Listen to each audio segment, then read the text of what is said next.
Dr. Kelly Flanagan. Officially, Dr. Kelly Flanagan. Welcome back, man. Welcome back. It is so good to be back. Thanks for having I me. realized that we should probably just record our pre-show because I think people would enjoy that as much as when we get onto the regular podcast.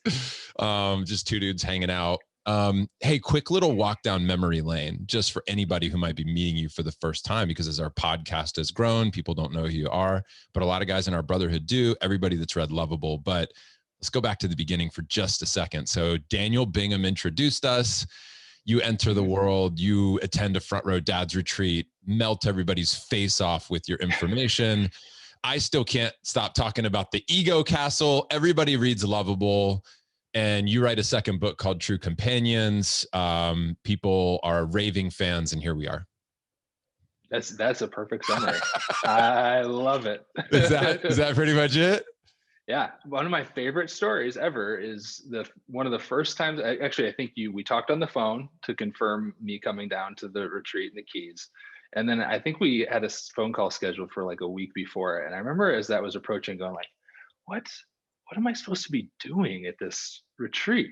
And you said, "Don't worry about it, man." I said, "What should I prepare?" And you said, "You've been preparing your whole life. You're fine. Just show up." And I was like, that's one of the most affirming things anyone's ever said. And I think there's truth to it. So I just showed up, and then the rest is history.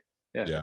And I think that what's great about those type of conversations that we have there is they're just rooted in what's real in the moment. There's no presentation. There's no performance. This is just dudes having dialogue. That's what it is. And so if we don't know it well enough to just talk about it, we probably should just be listening in that moment. And it's what I've come to love about every time the tribe gets together. It has that same sort of energy and vibe to it. It's always enriching. Yeah, no doubt. Here's what I didn't piece together. Do you know where Rachel is right now? Like literally right now. No. Like in this exact moment, she is at Chica. No way. That event happened 3 years ago. I'm exceedingly jealous. 2.5. Yeah. So pretty nuts, man. We probably will be going back there for another event. So we love that area. Rachel actually grew up in the Keys. She grew up in Key West. And so she's kind of traversing up and down doing site visits today, which is really cool for our upcoming. She's got a good gig. That's awesome. Yeah, dude, it's very cool. And so do you, man. You write books and talk to people and you listen and help. And then you get to witness the growth of humans around you. It's really cool. For anybody who, again, is just getting familiar with you, and for everybody who's out there listening, it is Dr. Kelly Flanagan. I have permission to call him Kelly. So if you hear me say that, we're on that. He has initiated that permission. So there we are. Kelly, tell us about your family real quick. Oh, I'm married to a woman named Kelly, spelled exactly the same way. We met in graduate school. Got married, and eventually both became doctors. So we don't even have the Mr. and Mrs. distinction. We're just Dr. Kelly and Dr. Kelly. So people call us Dr. Kelly mom and Dr. Kelly dad. That's awesome. And we have 3 kids now. Aiden is now 17. It's hard to believe, going to be 18 this year. Quinn is 13, and Caitlin, our little girl, is 11. So they're growing up so fast. I mean, my writing journey started in 2012 when I started blogging. By 2014, Caitlin and I wound up on the Today Show in relation to a letter that I'd written to her and shared on my blog, and it's actually in Loveable. And she was like 3 years old when we were on the Today Show, and here we are, man. Time flies. Oh, dude, that's nuts. Yeah. Tell me something. And again, we haven't prepared for any of this. There's no script here. I didn't give you any of these questions. We're shooting from the hip, talking as brothers. I'm going to call this segment Winning With and Working On. So give me something that you're winning with and give me something that you're working on right now as a family man with a business. I remember my big ask down in the Keys in 2018 was balance, was work-life integration, was keeping my priorities straight. And I think that's a win for me right now. We're in the weeks heading up to a book launch. I own a clinical practice. We're bringing on new therapists. It's always time consuming. And then there's all the other normal stuff going on with life. And I feel like I have managed to remain centered in my top priorities, which are my people, my wife and my kids, which for me is, it's unusual. I get out of whack pretty easily. I love to do stuff. I love producing and accomplishing and all that stuff. So that's a blessing. And actually this book, True Companions, is a big part of that. The last third of the book is about the what research suggests is the only perspective that can consistently keep us focused on our companions as top priorities in our lives. So writing that, like any book that you write, don't let any author tell you that they're writing it just for everybody else. You're writing it for yourself too.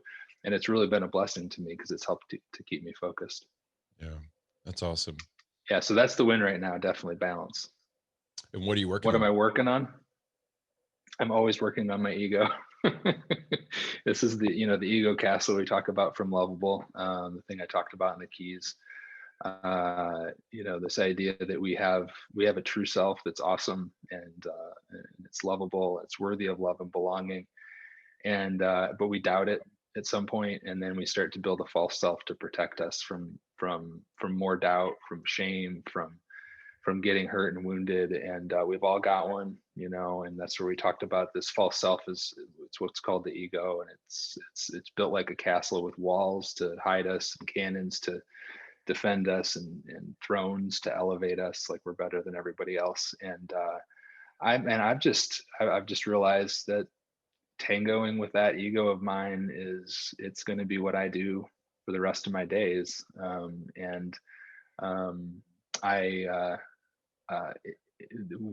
Frankly, again, one of the things that motivated the writing of True Companions was the idea that our egos never go away.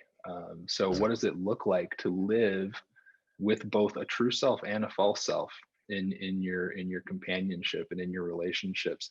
And instead of letting that become a stumbling block for the relationships, how do you actually put that to work for you and grow through it? So the observation of my ego and learning how to not act from it as much as possible is it's how I'm growing.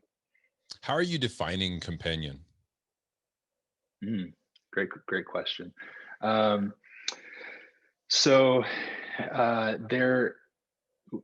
of the things readers will find early in True Companions is the idea. I mean, Loveable was a book really about unconditional love, right? We're lovable no matter what. We're worthy of love and belonging no matter what. I think it's true of all of us.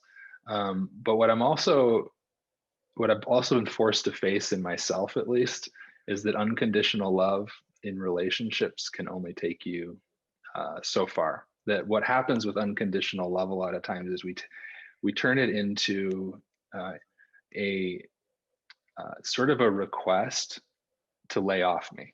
Love me unconditionally, accept me the way I am. It's sort of like what we're really saying is, don't love me perfectly, love me as if I'm perfect, right? And so, but you scratch the surface of that, and it's really just a way of saying, I don't really want to grow right now. And so I got really interested in this idea that in the Greek language, there's 4 words for love. There's agape, which is unconditional love. But then there's this other kind of love called philia, which is brotherly love, and which is really the word for companionship in the Greek. So I'd argue that that companionship, or I define companionship as the relationship in which you love each other with a brotherly kind of love that leads to personal growth in both members, but in which both members are taking personal responsibility for that growth. A mutuality of ownership for, this is how I want to grow into a better lover, a better friend, a better husband, a better wife. And when 2 people do that together, it turns into true companionship. So is the book really written for a couple, a partnership, or is it written for just 2 people who want to be in a relationship with one another? And that could mean literally like a friend. The answer to that is yes. And it's and intentionally so, actually. Like I resisted writing actually True Companions for a little while because I did not want to write a book that was just for married couples. It didn't appeal to me at all. And what I found as I began to get into the ideas was that um, that at the heart of really healthy marriage is something else. And that's really healthy companionship. And so, what if I write a book about companionship that married couples can pick up and therefore strengthen their marriages? But so can two friends, right? And so can this book group out there, and so can this group over here, or siblings, or even a parent and a child who's in high school and college could pick it up together and say, how can we become better companions? How can we show up for each other more authentically, more bravely, more closely and intimately? So it's for everybody. And that's in the subtitle, actually, a book for everyone about the relationships that see us through. Dude, you're such a kick-ass writer. Like really, man, like I'm not blowing smoke right now. I literally, it's so impressive when you write, when you've written for frontrowdads.com, when you've your blog Untangled. Is that still where you're pointing? Yeah, drkellyflanagan.com. Yeah, I mean, it's just like, dude, you're one of the best writers. I enjoy reading your work. Do you still enjoy writing? Oh man, I think one thing that's important for all married couples to know is that their spouse has one thing that if they don't do it, they're probably not going to be as pleasant of a spouse to be around. You know what I'm saying? And for my wife, that's running. We're going out running with her friends, and so when things get a little sticky for us, I go, have you called up Corey or Lori and gone for a run? Hey, I found your running shoes. That's right. Here you go. And for me, that's writing. And she knows it, and she's been so supportive of it. And so, yeah, if I'm not writing something new, I'm pretty unhappy. So I know this book is, as this is being released, is like days away from hitting from its official launch date. You can pre-order as you're hearing this. Very exciting. We've been talking about this for a while. I knew this book has been coming, and you're just starting to get on the circuit now and talk about this book. So I'm going to challenge you with this one, partially because of what we talked about before we got on, but in as few words as possible, what's the heart of this book? That there are 3 human experiences that seem to plague relationships, close relationships. And most of us humans think we need to get over those experiences in order to have really good relationships. And in fact, I think we can put those experiences to use to launch our relationships into something really awesome. So I'm going to take the 3 inevitable experiences of being human that really cause problems and actually turn it into a huge plus for relationships. And those things are loneliness, defensiveness, and fragility. Interesting. Can we unpack each of those for a minute? Yeah, absolutely. All right. So loneliness, let's get into that one. Let's talk about, what does that mean to you? Let's define it, unpack it. Why do we want to write it? Why'd you write about this? Yeah, so I'm realizing now, as I'm starting to get out and talk to people about true companions, that I somehow managed to write a book that feels even more vulnerable than Loveable did to share with people.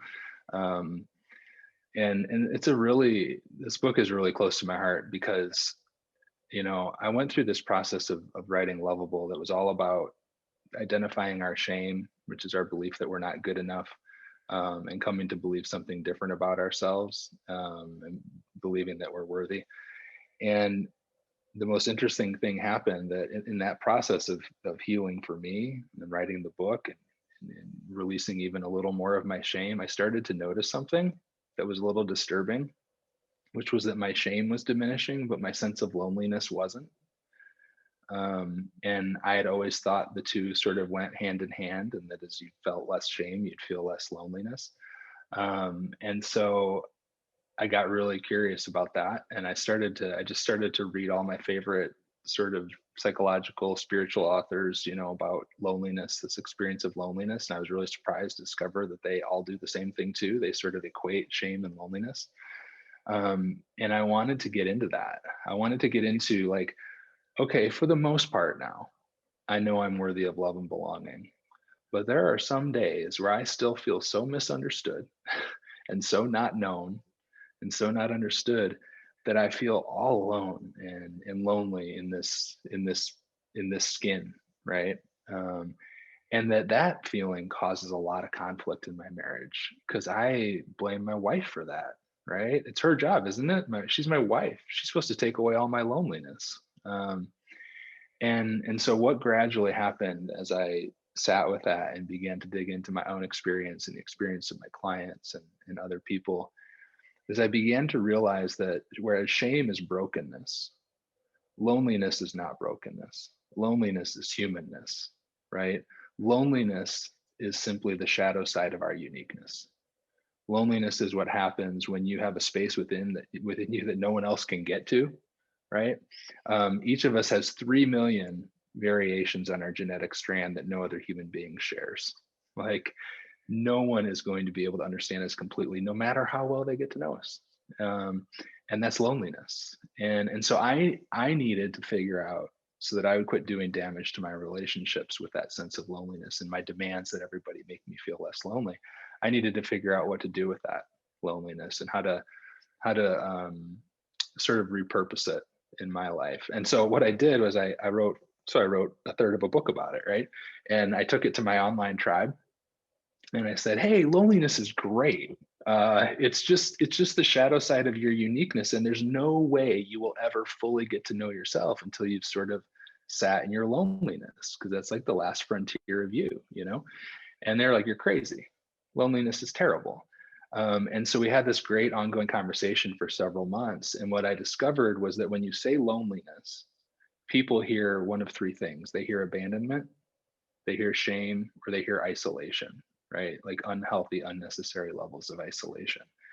And I realized that I needed to go back and rewrite that first part of True Companions to first distinguish loneliness from abandonment, shame, and isolation, so that we could talk about what it really is and how we can really repurpose it to grow and to get to know ourselves better and sort of harness the fullness of who we are.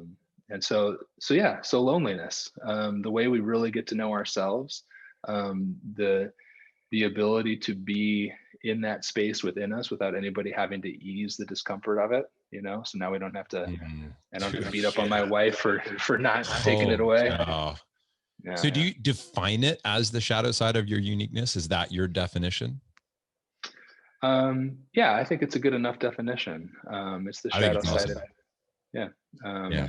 See, thank you. Great to have you, Dr. Kelly. Have a great fucking day. Mind blown. I'm off to journey and journal with this. So here's what's... Yeah, go ahead. No, please. You're going to say something. I was going to say probably my favorite chapter to write. Well, I really liked writing a lot of chapters. One of my favorite chapters to write in True Companions was a chapter that takes the hero's journey. That we know now is sort of like the blueprint for all really good stories, where the hero is living an ordinary life and then gets called into adventure and refuses the call, and finally a mentor comes along and says, go on your adventure. You know, that most of us, when it comes to our loneliness, are sort of refusing the call, right? Like, we got this deep space within us that holds all sorts of great, wonderful things, the unique things about us, but it's daunting. Like, we think there's something wrong with it or bad about it, and so we don't go on the adventure. And what I'm hoping is that this book is sort of like the mentor coming alongside people and saying, all right, time to move towards that loneliness. There's beautiful things within it for you. Yeah. I want to hang here for a minute. I'm tempted to go, let's go to number 2, but hey, I want to hang here for a second. I want to share a personal story with you too. This past year, something has come to light for me, and it came by way of my small group in Front Row Dads. For everybody who's not familiar with our lingo, we call them bands. So my band is Hal Elrod, Tim Nikolai, Justin Donald. And one of the things that Tim brought to the group this year was the Enneagram.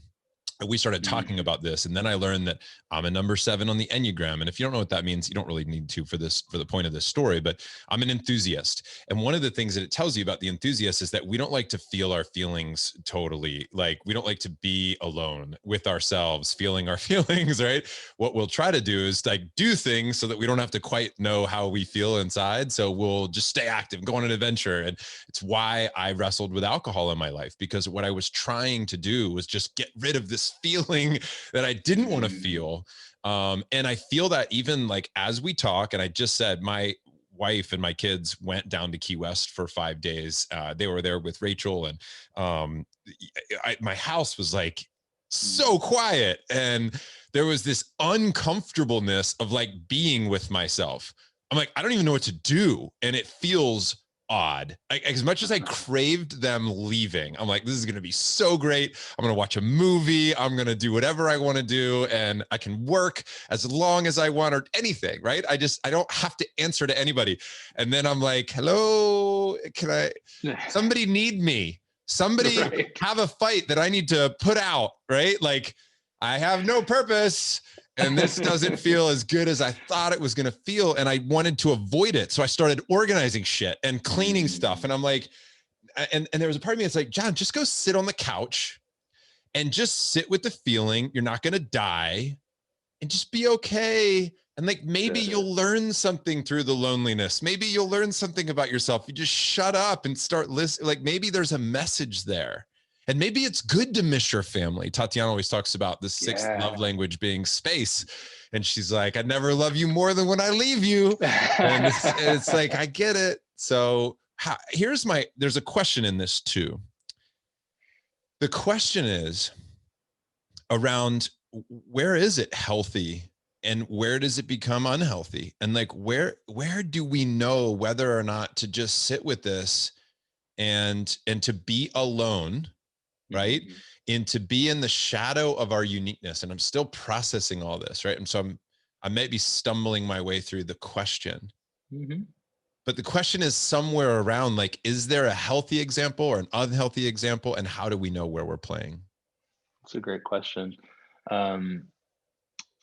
That's an incredible question. You've read the book. You've been thinking of these questions for a while. That's too good, dude. I know. I have not. This is how good he is, people. This is why I love talking to him. You're kind. Oh my gosh.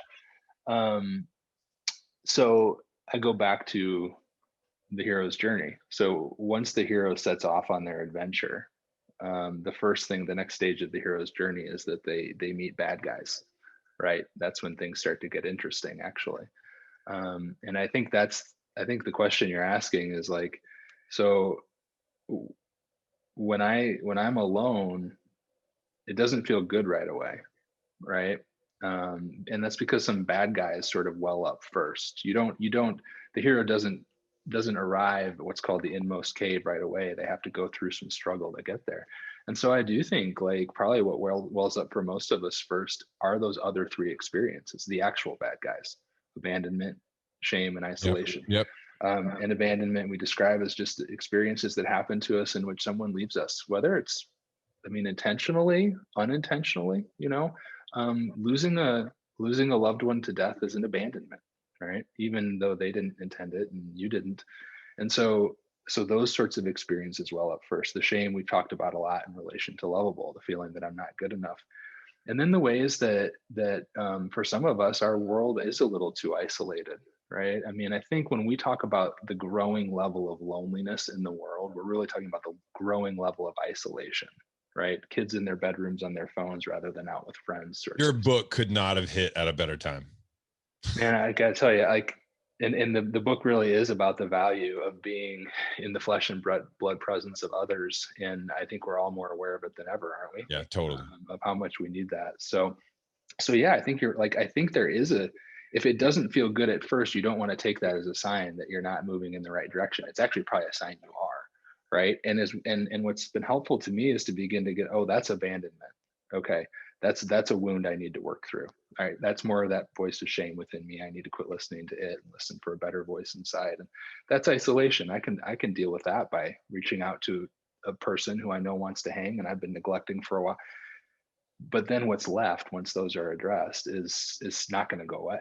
It's loneliness. It's that space within us that no one else can get to. That's totally ours. And then once you've cleared away that other hurt, those other wounds, then all of a sudden it doesn't feel bad to enter into your loneliness. It's actually not a bad space to be. Yeah, exactly. Ocean walks into my room every morning, and again, if you're newer to the podcast, Ocean's my 6-year-old, and he walks in and he's like, it's literally Groundhog Day every day. Ocean, he walks in, he sees me, he's like, Papa, I'm bored. I'm like, you've been up for 8 seconds. Papa, I'm bored. Turns out Enneagram 7 is a genetic inheritance. Is that what you're saying? So I almost always some version of give him a high five. And I'm like, that's awesome. Yeah. And I'm like, that's where your best ideals will come from, buddy. That's awesome. Can I give a shout out to the Enneagram in a couple ways real quickly? Yeah, please. Now you mentioned it. So there's a chapter in True Companions for you called Excitement.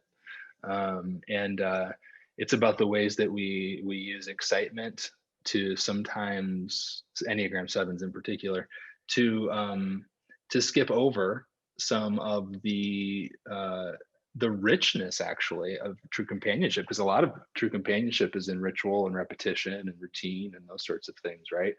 And those are spaces that aren't as comfortable for an Enneagram 7. So one of the things I recommend is developing as many repetition, rituals, routines as you can as a 7, and build companionship that way. But anyways, the Enneagram, fantastic tool. I want to encourage everybody who's listening to that tool. And if you're familiar with the Enneagram, you're probably familiar with a book called The Road Back to You by Ian Morgan Cron. And I was so blessed that Ian wrote the foreword for True Companions, actually. So yeah, I saw that, man. And I've had him on the podcast. He and I have you really about that book, yeah. He's brilliant, and So an awful lot of the middle part of True Companions is shaped by my thinking in relation to the Enneagram. That's so cool. That's awesome. I mean, this has been, so I've talked about this a couple of times, and I'm so glad that you and I are catching up about this, because the Enneagram, we just had somebody come in and do an Enneagram training in the Brotherhood to teach this to everybody. But what's been so cool is it's become this like this conversation amongst our community here in Austin, amongst my closer friends, where we get together and have family dinners with other couples and their families. And I was this one particular moment, which I've shared, I think probably on the show before, but our friend Tracy was talking to Tatiana, and she was explaining things about the Enneagram that I was just sitting back going, I'm so fortunate to have friends who are doing the work, because it's the best example of that. She gets so lifted by other people. Whenever I come to her and I'm like, I have another tool that will fix you because you're broken. That's what she hears, right? Like, right. Yeah. But when a friend is sharing, it's very, it's received differently, as it should be. I get that. And the Enneagrams has been so powerful. So if you are listening, check it out. Check out that book, The Road Back to You. There's also the Complete Enneagram, which we've been listening to. And I think the Enneagram Institute has a lot of good resources, free resources online. They do. That's right. Awesome. Good stuff, man. This is great. Anything else on loneliness that we want to say before we move on? The hero always returns from their journey with a gift for their people in every good story. And once you've learned how to be with your loneliness, the gift you'll bring back to your people is the capacity to be alone, which is actually enriches companionship, because there's spaces in every companionship where you need to do that. And so it's a journey, but it's a gift that you end up with in the end. Yeah. As you're talking about loneliness, and then I pasted together a number 7. I'm like, and I've canceled my silent retreat 3 times over the last 3 years. I wonder why. It's all making sense. Well, because the universe was conspiring to make sure you had a book called True Companions to take on that retreat. Exactly. So now you can reschedule it. There you go. Do you write in the book at all about how to be a companion to yourself, or is that part of what shows up in the loneliness? That's essentially what that first third of the book is about. In fact, so Loveable had 3 parts of the book were bookended with letters to my kids. True Companions, those 3 parts are bookended with letters to my wife. God bless her for letting me put this stuff out there. And I think the first letter, it's all still so fresh. I don't really have it all memorized, but I think the first letter is titled "Before I Can Belong to You, I Have to Belong to Myself." Wow. And that's when you get into the loneliness journey. Yeah, very cool. All right, so what's the second piece of the puzzle here? We got 3 to get through. So defensiveness was the second one that I said can be repurposed for relationship growth rather than tearing it down. And actually, this you play a part in shaping my thinking about this, because when we were in the Florida Keys, Good. This is what I really wanted to get to, was where I was helpful. He made me promise before I came on that I'd mention. No, I'm just kidding. Plug this. Yes, we were talking about the Ego Castle down in the Keys, and you made a great joke.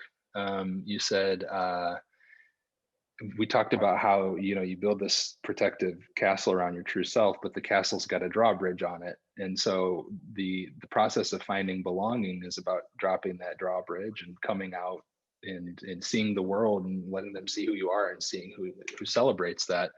And you made a joke like, like finding your true self is like running naked through the countryside, and we had a really good laugh about it. And so I came back and probably pretty quickly got in a fight with my wife about something, with my ego rearing its head. And I was like, I don't feel like I'm running naked through the countryside. This isn't, and it started me thinking about the difference between finding belonging and building belonging into something that's enduring and that can sort of handle life. And that I think finding belonging is exactly like you described. It's like it's finally showing up to the world, vulnerable, open, honest, transparent, your true self, and announcing that and seeing who gets excited. And you're like, oh, these are the people I belong to, right? Like they want the real version of me.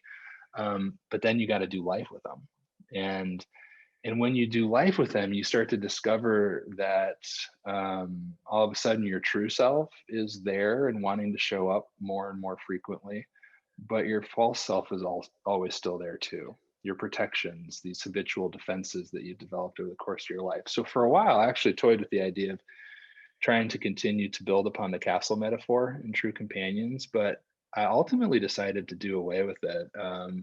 And the metaphor that I draw upon is that of a butterfly in a cocoon and a chrysalis, and the way that a butterfly learns to fly. And so what I mean by that is that, we all know the story. Caterpillar goes into the cocoon, into its loneliness, and it grows into the beautiful thing that it is. And when it's time to emerge from the cocoon, the way that it emerges is it pushes its way. It literally ruptures the cocoon by pushing with its wings and finally pushing its way out. And it's actually not a short process. Like it pushes, it creates like a crack, it pushes some more, it gets tired, it rests. And what's interesting about that though, is that if you cut a butterfly out of its cocoon and try to help it along, it will never fly because it's strengthening its wings through the process of pushing back on this thing that was originally designed to protect it, but now it needs to leave behind in order to fly with its mates, right? And so this to me is what it looks like to be in companionship with your true self, trying to push your way out of your old protections, your old false self, and working your way out of it. And in the process, growing strong enough to really love each other and to be companions. So the process of building belonging to me is about observing that struggle, observing your defenses, observing the ways that you try to stay safe and protected in relationship, and pushing back on them and starting to leave them behind. And so the middle part of True Companions lays out the 9 core defenses or protections as I see them in relationships, and suggest ways that we can leave them behind. You think lying is one of the most common to defend yourself? Is like, I don't want to be hurt and I don't want to hurt you, so I'm just going to lie about this. Absolutely. I address that in a chapter called Withdrawal. That secretiveness, I call it, is, and lying is one form of just withdrawing from relationship, basically. I wasn't lying. I was just withholding my truth. Well, and lying sounds so big, right? But I remember a time, I don't know if I wrote this in True Companions or not, but I remember a time when I knew my wife had taken the kids out for ice cream the day before. And then it was my day to be home with them after school. And I was like, you know what?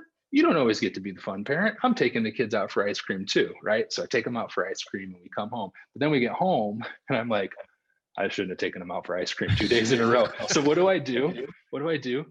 I take all of the ice cream containers and I push them all the way down in the trash and I cover them up.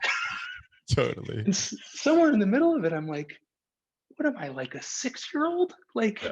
what is going on here? But that's an example of lying and secrecy and not showing up authentically to the relationship, versus me going, hey, I actually feel really insecure about the fact that the kids really like being around you more than they like being around me because you're way more fun. So I went and took them out for ice cream today, and I hope you'll understand. We had a good time, and I really needed that. Right? That's not lying. That's not secrecy. So yeah. I've done the exact same thing where I've taken the kids. So my wife's super health nut, I've taken the kids for like burgers like 4 times in 4 years type of deal. right. It's not, but I remember this one time I came home and I got the kids burgers and fries and shakes, and she was just so unhappy. So then the other time, 6 months later that I wanted to do it, I was just like, so you guys, here's the deal. You never want you to lie to mom, but when we walk in, you don't have to yell, we got burgers and shakes. And I'm trying to explain to them this whole thing. And I'm like, no, she says, did you guys get burgers and shakes? You'd be like, yes, we did. But if she doesn't ask, then you don't have to volunteer. And I'm like, I'm teaching my kids how to lie. That's right. Let me show you how to be deceptive. 15 years from now, they're like, you didn't ask if I did drugs, so I didn't tell you. Right, exactly. And you told me, you explained this to me, how this works. And that's one of the things I love about you, John, is your willingness to just own that stuff and name it and grow from it, Yeah, for sure. I catch myself being an idiot a lot. And I know I'm not an idiot. I'm like, I really work hard at being a great human. I can tell you things I like about how I've approached life. But there's some things that I do where I'm like, God, I'm really an imperfect person for sure. I know where my ego shows up. I know where I'm uber defensive. I know when I am pointing the finger and being super judgmental and playing the victim or playing the, like pointing people out, like, you're the villain. I get all these things I do. And my humanity is being revealed more and more and more as a 45-year-old father of 2. Boy, it's really humbling to be in this place in life.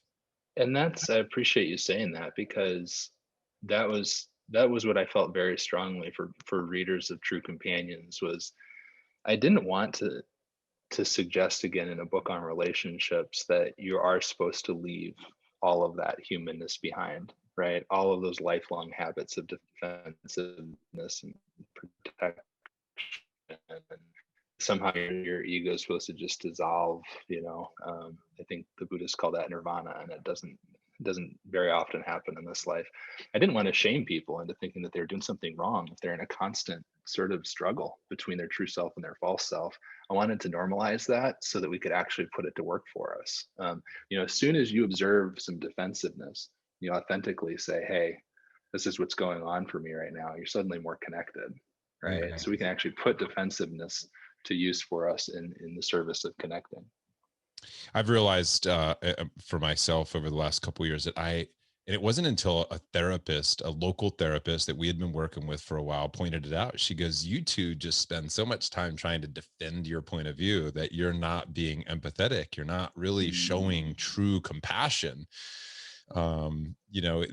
This is what it really looks like. And I'm like, is it really that different than what I'm doing? But it does feel very differently when you truly listen and when you're not making it all about you. I mean, that's the ego again. Like, our castle walls are up, and like, we're just so interested in protecting ourselves from not being wrong that what the person, and I swear I've heard this and I get it intellectually, but putting it into practice is so difficult.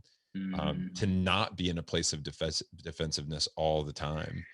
The hard thing about shifting from defensiveness to empathy and compassion is both people always want the other person to go first, right? Because it feels really unfair and imbalanced if you're now demonstrating empathy and compassion and the other person isn't returning it. You asked earlier about like my definition of companionship, and the word that comes to mind most strongly is mutuality. That with unconditional love is not mutual. Unconditional love is a one-way street. I love you no matter what, right? And whether or not you treat me badly, whether or not you have no interest in me, you don't love me in return, I'm going to love you no matter what, unconditionally. But companionship it adds mutuality to that we are both committing to growing, to sacrificing, to showing up better and better every day. And so if mutuality is characteristic of your relationship, it makes it easier to shift from defensiveness to empathy, because you trust the other person is going to make the shift too, right? I don't need to force you or coerce you to make that shift. You're going to show up more empathic as well. And so it creates some space and some trust to do the hard things if you know the other person's trying to do them too. For sure. So loneliness, defensiveness, and what was the third one? And we're not going to have time to talk about it. Yeah, fragility. Yeah. Let's table that for now and say, sure. Look, we're just simply out of time. So this isn't like a big. We didn't plan this strategically to say you got to go read the book to get fragility, but you got to go get the book to read about fragility, because we're just simply out of time. But I love where this conversation went, and here's my question, Kelly. So. Guy listened to this episode. He's like, this is, there's parts for sure that resonate with me. What do I do with this now? Okay. So now that I've heard this and I'm nodding my head, yep. What do I do? Looking back on what we talked about, what's an action? Yeah. Well, and I'm not the first time around sharing a book with people, I never did this. But in hindsight, I wish I had. I'd suggest getting the book, and there's a study guide to go along with it this time. And that study guide, I put as much thought into the study guide as I did the book. It's designed around 5 sessions, and it's actually it's meant to not just to sit around and talk about the book sort of thing. Each session includes a time for that sitting down by yourself, personal reflection on important parts of your experience. There's a space in each session for paired interviews, and there's a space in each session for group dialogue. And there's even spaces in those 5 sessions for experiential exercises that the text walks you through in the study guide. So I am really excited, not just about the book, but for people to get the study guide. And it can be done alone. I wrote it so that it could be walked through alone, but the power of doing it with a companion, whether it's a marriage partner or a dating partner or just a good friend, I that's what I get excited about, is 2 people sitting down and having that experience together. And so that's where my heart's at, is that folks would sort of take the ideas from the book, put them into action with a companion, and dig into this stuff. That's awesome. Well, that is a great plan. Guys, get the book, pre-order it right now if you're listening as this show dropped. And after a few days, you'll be able to actually buy the book on Amazon and anywhere else books have been sold. While you're at it, grab a copy of Loveable. You can thank me for that later. You should get both. And like we always say, if you love this show, here's your thank you to Kelly. Get the book, read it, put it into action, and then leave an honest review about the book. That's the greatest fist bump to any author, is just to leave a review. So let's do this, guys. Let's get the book, read it, put it into action, and then give a review. And that will be our thank you to Dr. Kelly. Hey, I also mentioned that you are going to be running a training for Front Row Dads Brotherhood for our private community. So if you're out there listening to this and you think now is the time to pull the trigger and join us, you can be on a live training with Dr. Kelly in our group. And then also we have Dr. Kelly for our 1-day online summit that's coming up as well later on this year. And that is going to be in May. So as this episode drops, you can jump into the Brotherhood, you can get acclimated, and then you'll be primed and ready to go. You'll have read the book. You can ask Dr. Kelly some questions directly. It'll be very, very cool. So, Dr. Kelly, I know the book will be available everywhere that books are sold. It's called True Companion. And we'll also link to everything in the show notes. What do they have to do to get the bonuses? Yeah, so you can go to truecompanionsbook.com, truecompanionsbook.com, and you can enter there your email address and your invoice number from your order. And as long as you do that by February 9th, then you will, on the release date, you're going to get an email with the pre-order bonus, which I'm super excited about. It's a whole additional ebook that I've written since finishing True Companions, with additional content. It's not B-sides, it's just more sides, you know? So I'm excited to give that to folks as an additional bonus. Yeah, you know what I love about this also, and we should talk about doing like a challenge within the brotherhood around this, because I mean, look, I know that this was probably, there's no accident, it's launching just before Valentine's Day. So, you know, the fact that guys, you can get the copy of this book, write a nice note, you know, read this book, like show up to Valentine's Day having read this book, and then maybe create an experience sometime in and around that. It may not be on Valentine's Day. That may not be the activity that your spouse wants to do on Valentine's Day. That's not my prescription, although you know your spouse, and that might be exactly what she would want to do or he would want to do. But what I would recommend is schedule some time.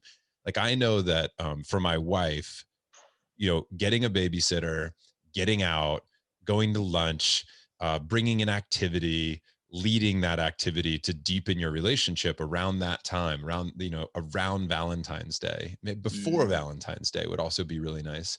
I think would be my immediate, like personal, that's what I want to do. And I'm inviting people to join me on that. Yeah.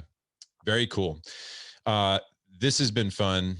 As always, Kelly, really appreciate you coming on the show again and spending some time.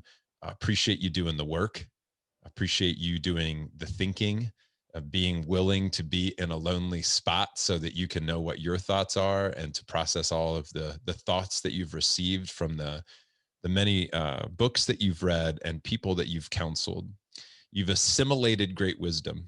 And you've taken a long time to package it in a book that is a ridiculously small price to pay for all your hard work and wisdom.